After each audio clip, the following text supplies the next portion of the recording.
e eu te explico. Eu acredito que o título dessa mensagem tem uma sintonia, uma sinergia com esse ditado. E, antes de mais nada, ao observar a Escritura, nós percebemos que antes de Deus nos entregar a promessa, Ele nos concede um vislumbre, a possibilidade de visualizar aquilo que Ele tem para nós. Nós observamos isso e eu coloquei apenas um ícone como referência para que não nos delongássemos. Mas quando Deus chama Abraão, Ele diz mais ou menos assim: Abraão, eu vou fazer de você o pai de uma numerosa nação, seja você uma bênção, eu vou abençoar quem te abençoar, amaldiçoar quem te amaldiçoar, mas por ti serão benditas todos os povos ou todas as nações da terra. E aí ele meio que, eu me coloco no lugar dele, faz uma pergunta, mas tipo assim, que terra que é essa? É muito subjetivo o Senhor se achegar a mim e falar dessa maneira, e o Senhor prossegue dizer: não, essa terra, ela mana leite e mel. E a gente percebe que ao longo da caminhada o Senhor fala mais ou menos isso para ele: Abraão, vem me segue, sai da tua terra, da tua parentela, da casa do teu pai, e vai para a terra que eu vou te mostrar. Eu tenho uma promessa, a promessa de que você será pai de uma numerosa nação. Mas antes que de maneira propriamente dita isso aconteça, eu vou mostrar para você, para que por meio disso que está acontecendo agora, desse memorial que é erigido, todas as pessoas saibam que eu sou o mesmo ontem, hoje e permaneço eternamente. Amém. A Escritura diz em Amós capítulo 3, versículo 7, que certamente, com certeza, Deus, Ele não faria coisa alguma sem antes revelar os teus segredos aos teus servos, os profetas. Ou seja, Deus tem desígnios no coração, Deus tem segredos no coração, Deus tem um encargo no coração, mas a Escritura nos deixa bastante claro que Ele não simplesmente irá impor, irá fazer com que por obrigação isso aconteça em mim e através de mim. Ele nos faz um convite e nos dá a condição, a oportunidade de nos apropriarmos dessa promessa. Amém.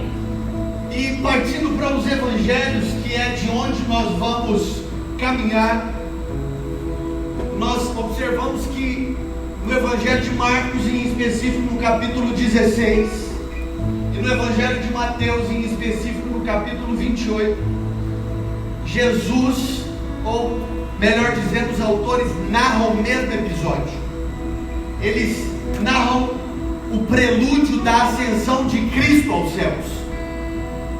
E sobre a perspectiva de Marcos, a partir do versículo 15, a Escritura diz: ide, pregai o Evangelho a toda criatura. Aquele que crer e for batizado será salvo. Quem porém não crer já está condenado. E estes sinais hão de acompanhar aqueles que creem. Quantos creem em Jesus aqui? Então a Escritura diz que estes sinais vão acompanhar aqueles que creem. Em meu nome eles expelirão demônios, em meu nome eles curarão enfermos. Mas além de dizer que Deus está nos empoderando, Ele iria nos revestir de poder, Ele diz que nós iríamos receber também uma proteção sobrenatural. Mas vocês vão pegar em serpentes, vocês podem até beber venenos mortíferos, mas isso não lhes fará dano. Mas sobre a perspectiva de Mateus, a Escritura diz assim: vão e façam discípulos de todas as nações. E como é que eu faço discípulos de todas as nações? O texto é autoexplicativo: ensinando-os a guardar tudo quanto nos foi ordenado, tudo quanto está sendo dito. E você não precisa ficar preocupado sobre se você vai se lembrar em relação a tudo quanto foi dito, que a Escritura diz no Evangelho de Lucas, que o Espírito Santo, no Evangelho de João, o Espírito Santo A promessa que o meu Pai enviará vos ensinará todas as coisas, e há de vos lembrar de cada vírgula, tio ou ponto sobre aquilo que eu vos disse. Amém. Então você não precisa ficar preocupado, porque o Espírito Santo de Deus, ele te acompanha por onde quer que você vá. Amém.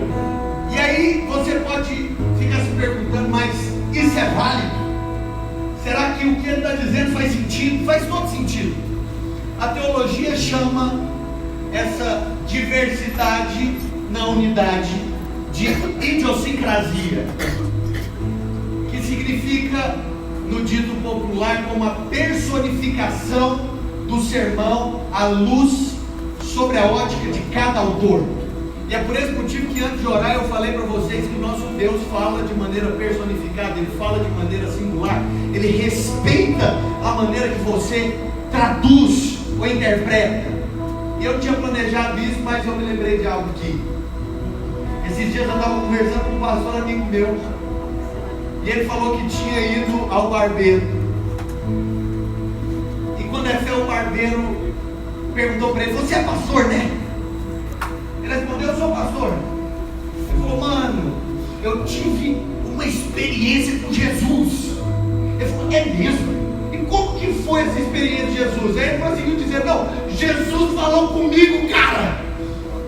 Ele falou: como que Jesus falou com você? Ele falou: por meio do Espírito Santo. Jesus diz mais ou menos assim: mano, você está ligado que essa maneira que você tem vivido não vai te levar para lugar nenhum. Então assim, cria vergonha na cara, endireita a sua vida e segue os caminhos de Deus. E aí o pastor perguntou, falou: Deus falou com você desde ele? Ele falou: cara. Sabe o que é interessante? É que a gente quer colocar Deus dentro de uma caixa que ele já saiu de lá há muito tempo. A gente quer padronizar, sistematizar, estabelecer pedagogia ou métricas sobre como Deus pode, deve e vai fazer. Mas ele não respeita protocolos. Ele externa seu coração e te dá a graça. E é por esse motivo que a Escritura diz que de Deus nós somos cooperadores. Amém. Amém. Nós não somos manipulados, nós não somos marionetes. Deus poderia fazer tudo sozinho, mas Ele enxergou mim e você como uma pedra de grande valor. Amém. É como quando a gente vai jogar bola. Você entendeu? Tem gente que joga porque é habilidoso, é verdade ou não é? Mas tem gente que joga só porque é o dono da bola. E às vezes o caso é que você não é nem o cara bom e nem o dono da bola. Mas Deus olha para você e fala: é você, vem, joga no meu time. Você está escalado para jogar e você fala: não, eu. Será que pode sair alguma coisa boa lá do Gavelo, lá do, sei lá de onde, lá do Parque Ateneu? Sai. Mas Ele estende a graça, Ele compartilha o seu coração. Ele externa o seu coração. O coração de Deus é esse. Preste atenção. Nós devemos pregar o Evangelho a toda criatura. Assim nós devemos fazer discípulos de todas as nações. Pregue o Evangelho a toda criatura e faça discípulos de todas as nações. Como? Ensinando-os a guardar aquilo que lhes foi ordenado. Sobre como eles devem se vestir, sobre o vocabulário, se é formal, se é coloquial, sobre o nível de informação que o indivíduo possui. Não, ensine-os a guardar os preceitos imutáveis, verdadeiros e salvíficos da Escritura Sagrada. Amém. E nós observamos que não foram só os discípulos que caminharam com Jesus, tiveram outros grupos que caminharam com Jesus. A Escritura diz sobre o primeiro grupo, João capítulo 6, versículo 2, a Escritura diz assim: seguiam numerosa multidão, porque viam os sinais que ele fazia na cura dos enfermos. Então o primeiro grupo de pessoas seguia a Jesus, me perdoa a palavra, por interesse.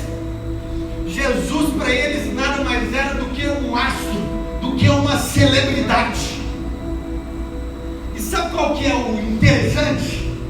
É que mesmo que os caras estivessem seguindo a Jesus com motivações erradas do coração, Jesus não os ignora, Jesus não os invalida. Nós percebemos que Jesus para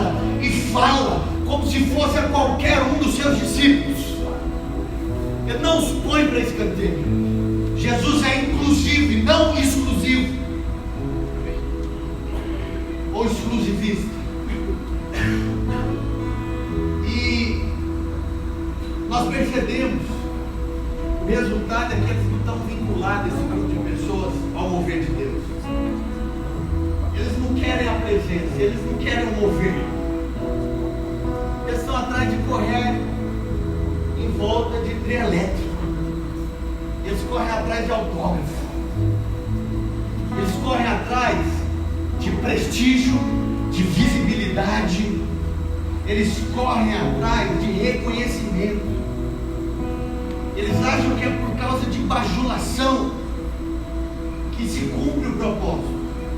E aí um pouco mais adiante, nesse mesmo texto, em João capítulo 6, versículo 66, a gente percebe que Jesus ele prega um sermão e o povo fica meio que chocado com o que ele fala. Ao ponto de que os discípulos perguntam, eles, melhor dizendo, afirmam: Senhor, duras são as suas palavras. E aí depois eles perguntam: quem poderá suportá-las? E aí Jesus, parafraseando, fala: se vocês quiserem ir embora, vão embora também. E por causa desse espalho que Jesus dá, a Bíblia fala que muita gente deixa Jesus. Nós precisamos entender a qual grupo cada pessoa está inserido, porque senão a gente acaba cobrando ou pondo uma expectativa diferente ou além do que ele está disposto a cumprir. Não tem problema nenhum que haja no nosso meio, no meio da comunidade da fé, do corpo de Cristo, pessoas que estejam correndo atrás simplesmente dos seus interesses, pessoas que venham até nós ou que virão até nós só para receber um milagre, só para receber uma bênção. Não tem problema nenhum. Mas o que compete a nós perceber, fazer a leitura, para que nós não imponhamos um fardo além do que eles estão dispostos a carregar. Porque quando isso acontece, a própria Escritura nos dá a explicação. Essas pessoas acabam nos deixando. E sabe qual que é o interessante? Eu acabei de dizer a você, eu fiz uma afirmação que essas pessoas não estavam vinculadas ao mover. Elas estavam atrás do homem. A palavra de Deus fala no Evangelho, mesmo Evangelho de João, capítulo 12, que Jesus entrava triunfalmente pelas portas da cidade. E o povo estava estarrecido, tirando as vestes, colocando ramos de palmeira no chão, contemplando aquele que vinha montado no jumentinho. Hosana, bendito é o que vem! Hosana, bendito é o que vem!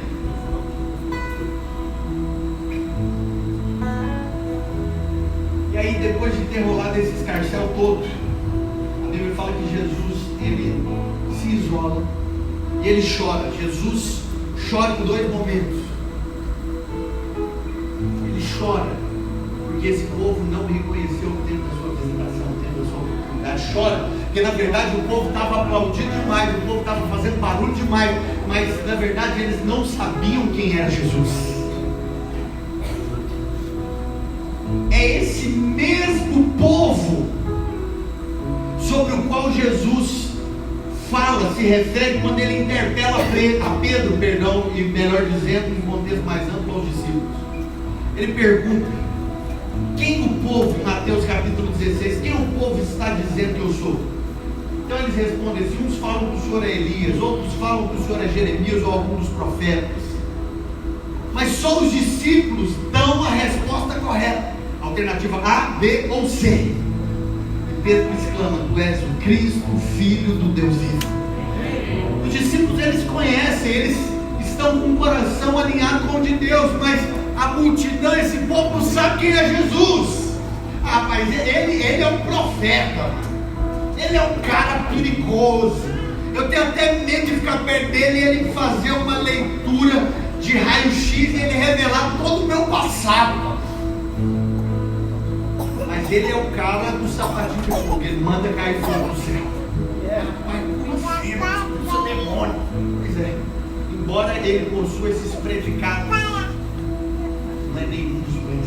Ele é o Cristo, o Filho do Deus vivo.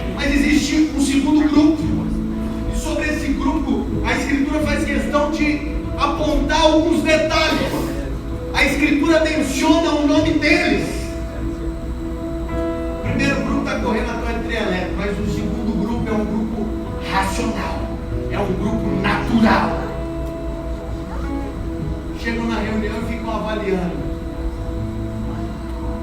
Eu tomei uma decisão, vou abrir um parênteses.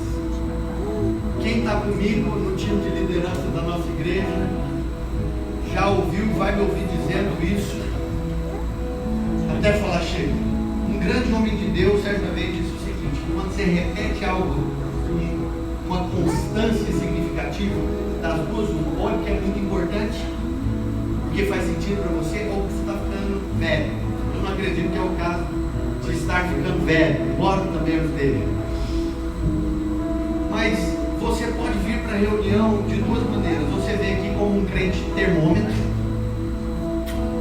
Vamos ver para que mundo o vento está soprando. Negocinho? Certo? Não. Sabe? Não é externar uma realidade da experiência que você teve. É servir só para ficar conjecturando e comparando. Deixa eu dizer, toda comparação é carnal. Você vem como um termômetro ou você vem como um termostato? O termômetro ele mede a temperatura do ambiente, mas o termostato ele estabelece a temperatura do ambiente. Você vai uma oportunidade de ensinar. Quando a gente está aqui adorando a Deus, eu não fico só constando, eu não fico aqui só para as pessoas viverem com a cara de espiritual. Eu presto a Deus o meu culto racional. Eu oferto meu corpo por sacrifício vivo, santo e agradável a Deus. Se é para cantar, eu canto. Se é para orar, eu oro. Se é para aumentar o volume da minha voz, eu aumento também. Eu faço de todo o coração como que para o Senhor, sabendo que dele eu vou receber a plena recompensa da herança. A Escritura fala de alguns caras. O primeiro deles é Nicodemos. Em João capítulo 3, a Bíblia fala que ele sai escondido na madrugada para ver de qual que é com Jesus. Olha, eu não posso sair durante o dia, porque se eu sair durante o dia, os meus amigos, os religiosos, eles vão apontar, eles vão me maldizer, eles vão me criticar, eles vão me excluir da comunidade de fé que eu faço parte. E aí, de madrugada, vai até Jesus. E tem um diálogo mais ou menos assim.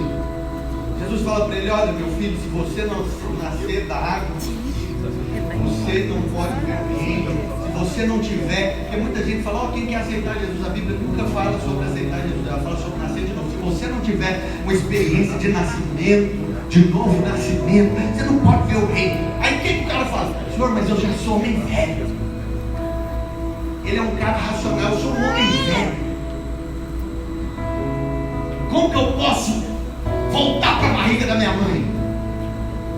Porventura eu poderia voltar para a barriga da minha mãe? Ele falou: não entendeu nada. Eu estou com você aqui há muito tempo. Você já fez instituto bíblico, já fez seminário, já fez cemitério, já fez tudo, mas não entendeu nada. E aí a Bíblia fala que tem um outro cara, um jovenzinho que é rico. E aí Jesus está passando e ele enquadra Jesus. Jesus me fala um negócio: deixa eu ser seu discípulo. Ele fala assim: eu cumpro os mandamentos, eu não roubo, eu não minto, eu não falo mal de ninguém, eu meu pai, minha mãe, amo o Senhor Deus, parará. E aí Jesus chama ele na regular e diz: não vai ter o que você tem. Uai, então o que você está querendo dizer? Que rico não serve a Deus? Eu tenho que ser desprovido de recurso financeiro, eu tenho que viver uma vida agustiniana mendicante para poder servir no reino? Não, eu não quero o seu dinheiro, eu quero o seu coração. Não é o que você tem ou o que você pode fazer, é o seu coração.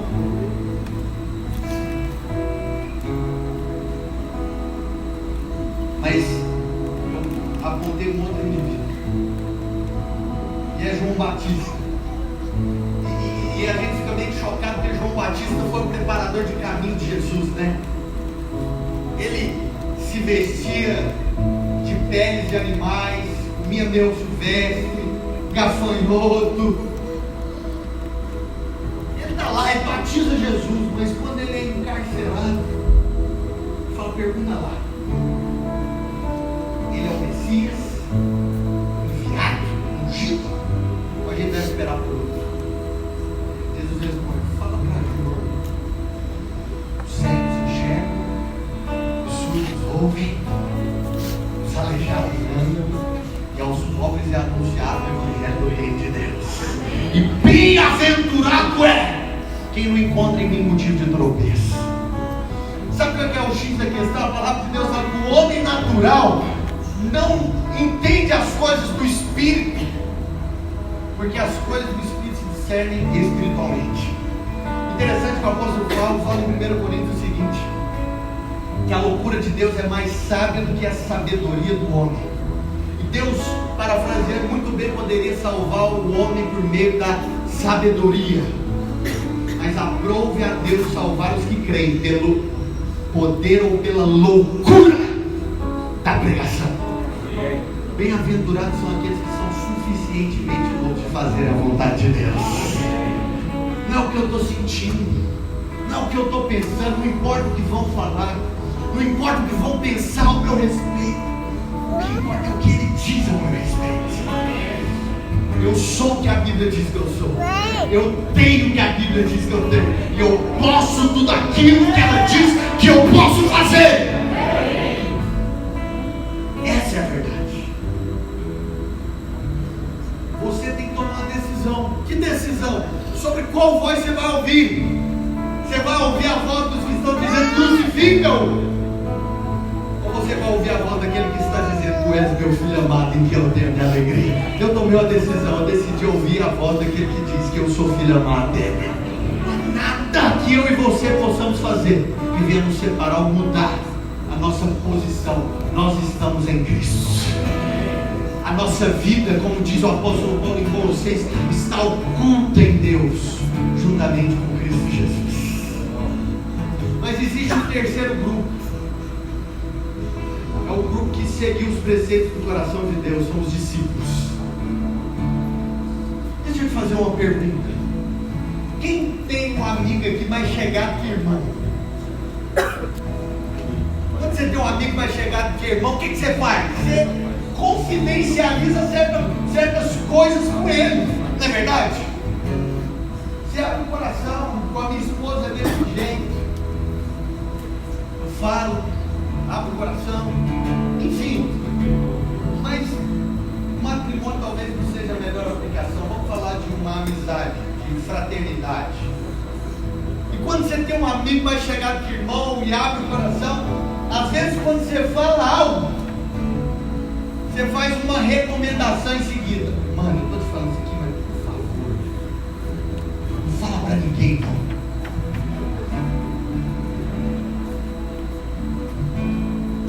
Quem nunca fez isso, que atira a primeira vez. E presta atenção,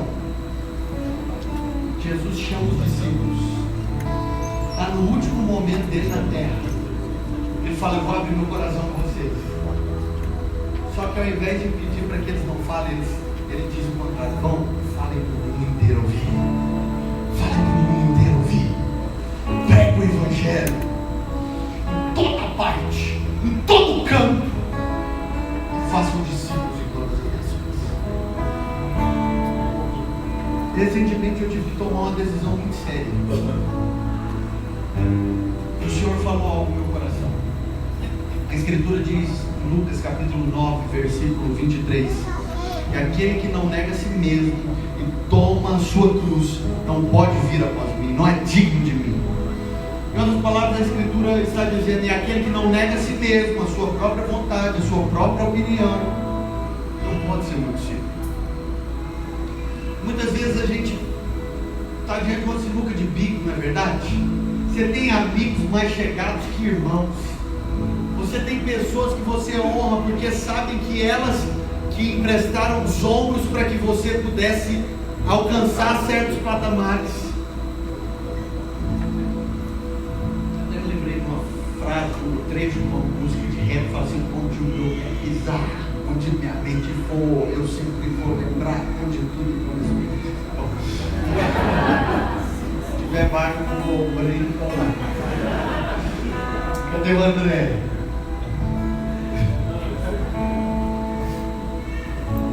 Só que aí Jesus te confronta e fala: mano, se você não negar a sua reputação, se você não negar as suas próprias vontades, se você não negar prestígio, você não pode ser meu discípulo. Deixa eu dizer algo, muito mais do que seguirem a mim, sigam a Jesus. Sigam a Jesus. A gente percebe que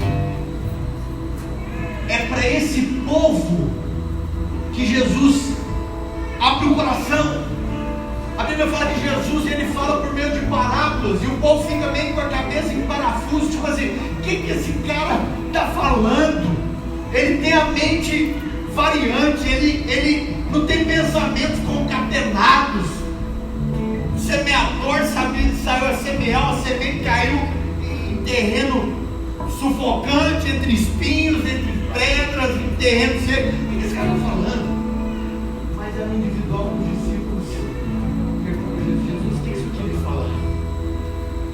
Jesus não se abre com qualquer pessoa. Ele se abre com aqueles que conhecem o seu coração. Eu acredito que nós estamos diante de um tempo de reforma. Um tempo de reforma que vai desembocar num grande avivamento. Eu acredito em avivamento. Eu acredito que a nossa geração vai ver os joelhos se dobrando e vai ver o retorno do Messias. Mas eu acredito que antes de tudo isso, Deus realiza algo que chama alinhamento, que é colocar o coração das pessoas batendo no mesmo ritmo que o coração dele. Jesus coloca, ele faz questão de explicar que ele quer que o coração deles bata no mesmo ritmo que o dele. E deixa eu te dizer, esse convite ao discipular não é compulsório, é facultativo. Não basta você vir religiosamente todo domingo te faz um discípulo.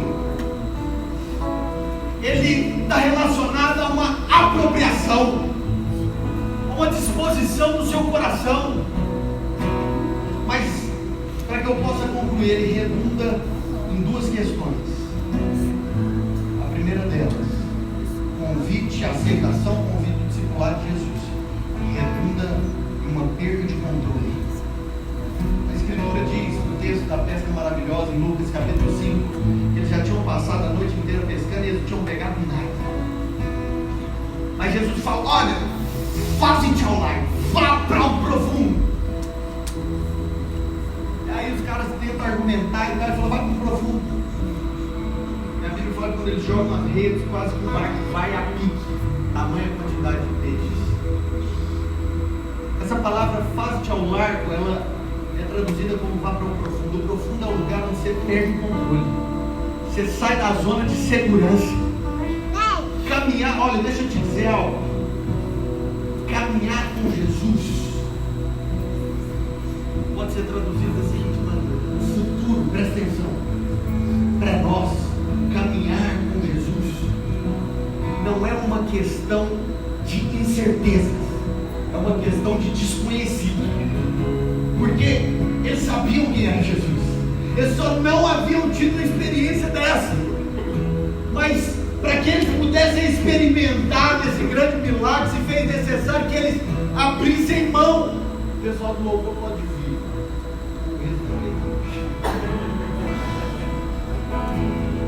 Abrissem mão do seu entendimento próprio, abrissem mão das suas preferências. Jesus os chama para sair da margem. E Jesus nessa noite nos chama para sair da margem, para nós caminharmos com Ele, para nós ouvirmos a voz dele. Mas em segundo lugar, o discipulado com Jesus, ele redunda em liberação de propósito. Algumas pessoas estavam perguntando aí o que eu achava sobre o coach. Eu ouvi uma resposta essa semana que eu decidi me apropriar. Não tenho nada contra o coach. Até posso dizer que meu primo, ele é um coach também, treinador. Mas o que eu penso a respeito disso? Eu penso que ele só tem feito o que a igreja negligenciou fazer. penso que ele só tem ocupado um lugar que nós deixamos aberto. O mundo só tem voz onde a igreja se calou. Eu não acredito que existe lugar escuro, eu acredito que existe lugar com ausência de luz, porque na luz de Cristo nós vemos a verdadeira luz. Qual que é o problema dos coaches? É porque faltam pais espirituais dentro da igreja. Porque muitas vezes a gente quis estupidificar, imbecilizar as pessoas. E aí a gente fica chocado quando um cara fala, vai cuidar da sua vida. Eu quero dizer para muitas pessoas essa noite, vai cuidar da sua vida mesmo. Sabe, o Evangelho de Jesus, ele não traz salvação para a alma, ele reduz na salvação do corpo, do espírito, ele toca todas as áreas da sua vida. Jesus, é porque a gente vem com essa visão miserável. Tipo assim, nossa, eu aceitei a Jesus, agora eu tenho que aceitar esse negócio, eu vou ser pobre o resto da vida. Aí chega na época de casar, não tem assim um corpo para dar acesso.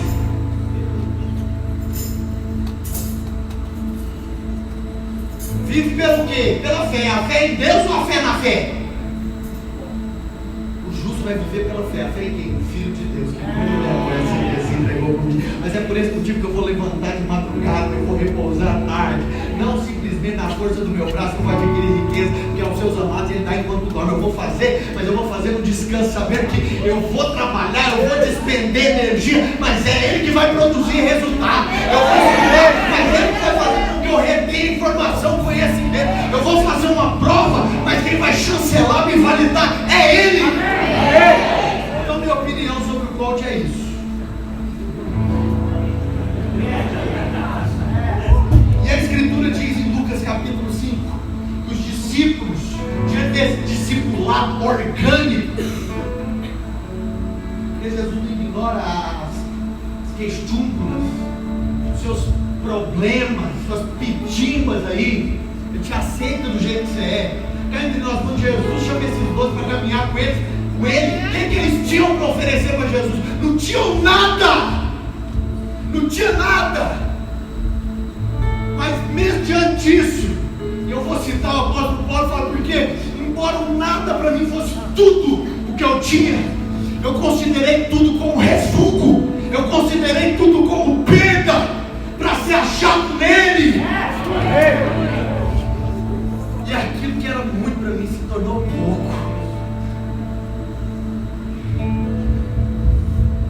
Não é uma questão dos resultados que eles iam proibir, que eles iam produzir.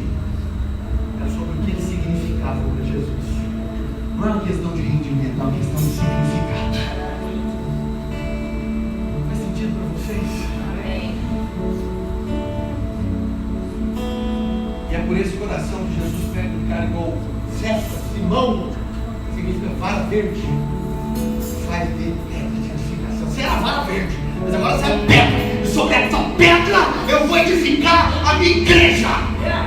E as portas do inferno não vão prevalecer contra ela. Os caras estavam fedendo peixe. Mas o que me chama a atenção é um momento que Jesus cruza o mar, não só por causa dele, já estava muito. Vai atrás dos caras que habitavam em sepulcros, que se cortavam com pedras, que eram presos em correntes, que se envolviam com corpos.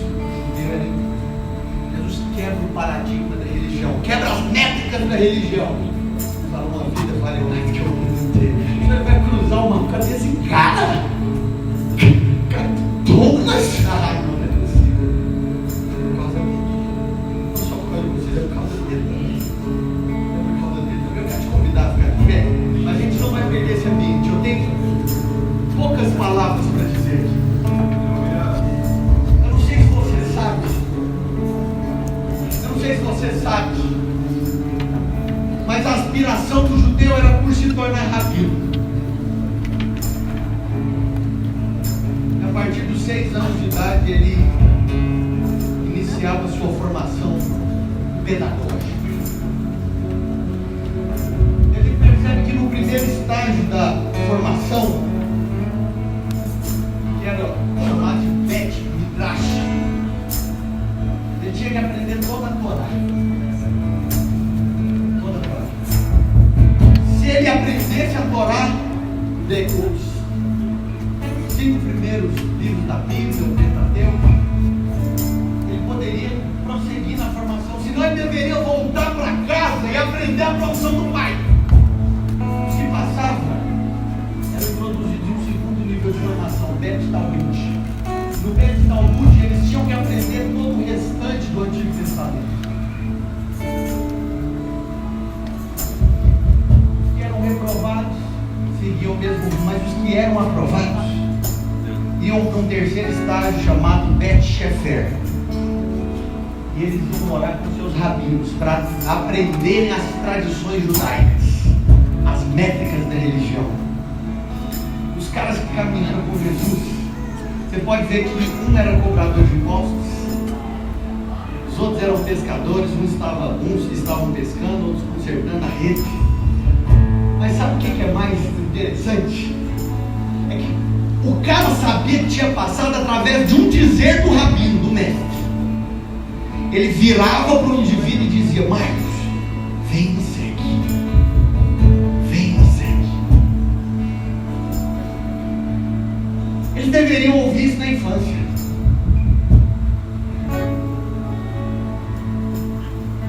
A Escritura diz que em Mateus capítulo 4, Jesus está passando na beirada, na orla da praia do mar da Galileia.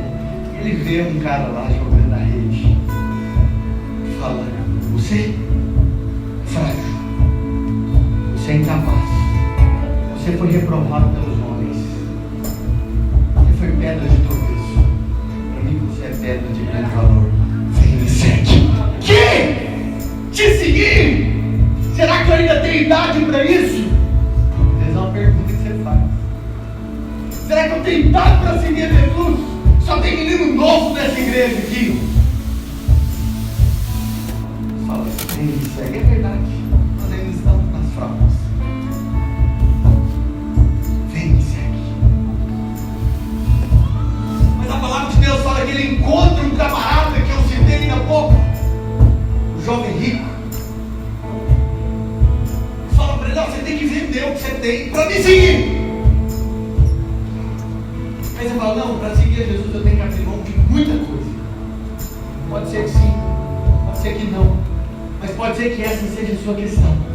Jesus não está preocupado com se você tem ou se não tem. Ele está preocupado com o seu coração. Ele fala para você: vem me segue.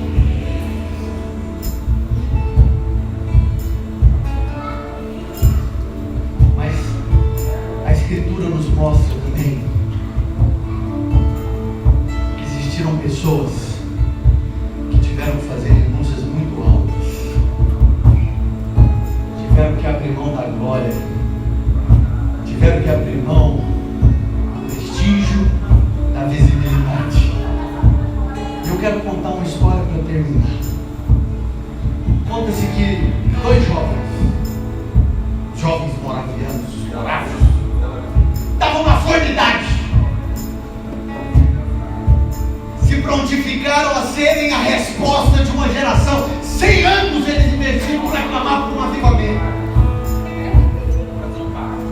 Aí quando é fé, eles souberam de um senhor que havia comprado uma ilha, iria produzir para adquirir riquezas.